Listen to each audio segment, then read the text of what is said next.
Hello, my name is Bianco. In this video we will look at the SDS Imports slb-x3 pump action. This is a typical made in Turkey pump action 12 gauge system shotgun that is imported to USA currently in many different variants and from many different importers. So that is just a typical example of a Turkish shotgun, and there is X similar designs out there with different names, with different numbers on them, but most of them are pretty much the same.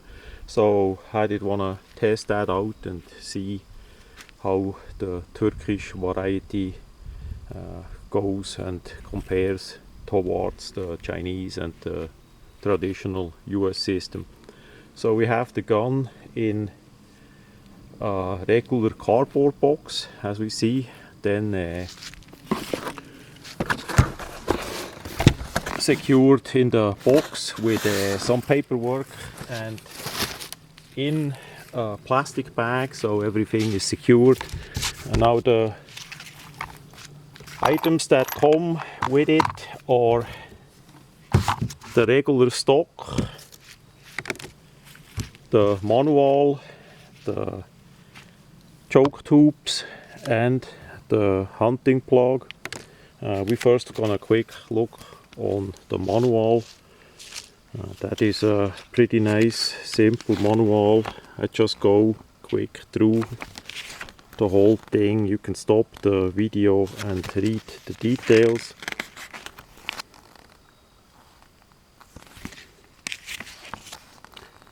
I find it always important to have the manual on it, so in case you don't have the manual anymore, that you can look that up. There is some more information about the importer. Then as you open the box, the item is wrapped up in a bag and secured, and you have the stock version, the stock on the gun, not the pistol grip like I did there. So to show that, it's a rather nice made stock, no sliding, no folding, anything. We have a nice rubber over molded grip, relative thick, I would say nearly like 1.5 inches. It's way wider than the pistol grip from the Mossberg 500 system, so that lays really nice in the hand. The same shape we have on the stock there, on the pistol grip variation. Then on the back end, I took that off, is a nice rubber pad. We have holes for shotgun shells, as I did put in 2 here. That I don't find too well. In case you drop the shotgun, that could go off if the primers fall on a rock or something. That is just for demonstration. Then we have the choke set that comes with it. There we have in this case 4 chokes. We have the 3 regular ones, and that one with the front thread was in it too, the choke tool. There we have the screw and the Allen wrench that comes with it. So we get that out of the way. Now to remove the stock, that is often a bit a problem. So we have a design that is hinged with 1 screw. Basically the item is like this. You need to go in here with a crosshead screwdriver, remove that screw, put that back in that you don't lose it, and inside we have the regular deal there that you need Allen wrench set up on the screw in there. Then you remove the screw and you can take it off. Apparently the buttstock part is compatible with Remington 870. I could not test that out yet. And then the pistol grip is screwed on through here with the Allen wrench. It's the same thick pistol grip, really nice for shooting, so you have more in the hand. The size of it is of course more for larger hands and less for smaller hands because it's so big, but it's a nice rubberized design. On top here, that is the polymer part, and here is the overmolded rubber part. This item is in 12 gauge. The setup looks a little bit like a Remington 870 from the receiver end, but it's completely different. We have a polymer lower part that you can remove by taking out those two pins. Those pins are not the same like by a Remington 870. The size and the hole placement is completely different, so side saddles for the Remington 870 don't fit here. That to be said, the release lever is on this side here in front of the trigger guard, nicely bended over, so you have a bigger surface to press than by the Remington 870. Then we have the usual crossbolt safety in this style, triangular style. It's a bit, on this sample it's a bit easy to press that in, but inside you see a spring, and that tension could be a bit stronger. But for now that looks pretty good. Why they made it in a whitish greyish plastic, that is a Turkish secret, I guess. Then on top of the receiver we have a millet in rail, like by a air gun or by a 22. On that rail is the actual mounting rail, the weaver rail on top of it. It's slided in from the back side and secured with one screw. Now on this sample the screw actually goes in the receiver and is threaded in the receiver so that the top part doesn't slide off and fall off. I saw some videos where that was a problem as they mounted optics, and by the harsh recoil of the 12 gauge that the whole rail did slide off the gun. We have the top part here is aluminium as the receiver. The side part, the ghost ring part here, and the adjustable bottom part is polymer. So we see how long that lasts. The side picture is pretty good for what it is. It's just one screw here that secures it, and that screw doesn't have Loctite, so minimum a bit Loctite is needed. The lockup of the gun is the traditional design. We have one lock part that goes on top in the barrel extension, so we have the steel on steel. For lockup we have a simple extractor on one side, and the firing pin as usually, nothing special. With the trigger mechanism is pretty much the same too. But again, it's not a Remington 870 design that goes in a different direction. It's more simpler made with that side part here inside the receiver pinned in. We have a slotted loading gate. The loading is really nice. The follower is aluminium in black. Hollow design, thank God not a steel part, but aluminium, pretty good, but it should be anodized in red and not in black. The loading gate part is relative smooth and not sharp, so you can load the ammunition pretty easy. But on this sample here, the magazine spring is rather strong, so it takes quite a force to put the ammunition in the tube magazine. The tube magazine, we have a 5+1 design in this configuration in a 12 gauge. That is for 2 3/4 inch shells, and the spring is held into place with a plastic polymer part. So as you take off the aluminium nut in front here, the barrel nut, you have to deal with a plastic part that is basically all the way to here into the tubing. We see here the two holes. Those holes are usually filled with that plastic part. So to take that out, to remove the spring, you need to press both in, and then that plastic part comes out.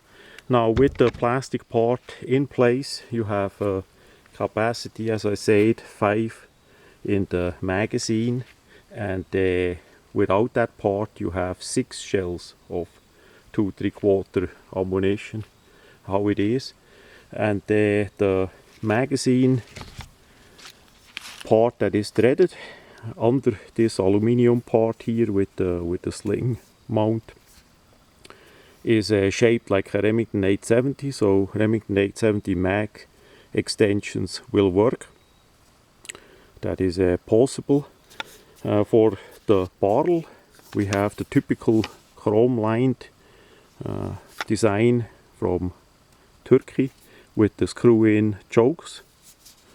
That is easy to use there. The chokes we saw that come with it with the tool.